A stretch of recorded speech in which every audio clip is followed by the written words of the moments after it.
Hi viewers, ఇప్పుడు మీరు చూస్తుంది వచ్చేసి వెంకటగిరి శక్తి స్వరూపిణి శ్రీ శ్రీ శ్రీ పోలేరమ్మ తల్లి జాతర మొదటి చాటింపు అండి. సో అర్ధరాత్రి 12 దాటాక ఈ చాటింపు అనేది కూడా సాంప్రదాయబద్ధంగా చేయడం జరిగింది.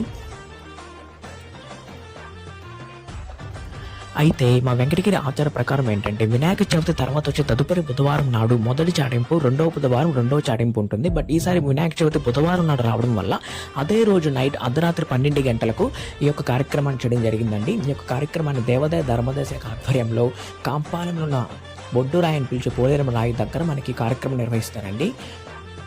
సో అక్కడున్న కామాక్షమ్మ టెంపుల్ దగ్గర పెత్తందారులు అఫీషియల్గా సాంప్రదాయబద్ధంగా తాంబూలం ఇచ్చి, సో ఇది తరతరాలుగా వస్తున్న ఆచారం అండి.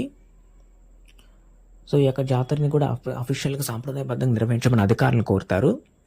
సో తర్వాత వచ్చే బుధవారం రెండవ చాటింపు, నెక్స్ట్ బుధవారం జాతర హో అని ఊరంతా కూడా అరుస్తూ కేకలు వేస్తూ ఇలా కోలాహలంగా కూడా సాంప్రదాయబద్ధంగా చాటింపు వేయడం జరిగింది.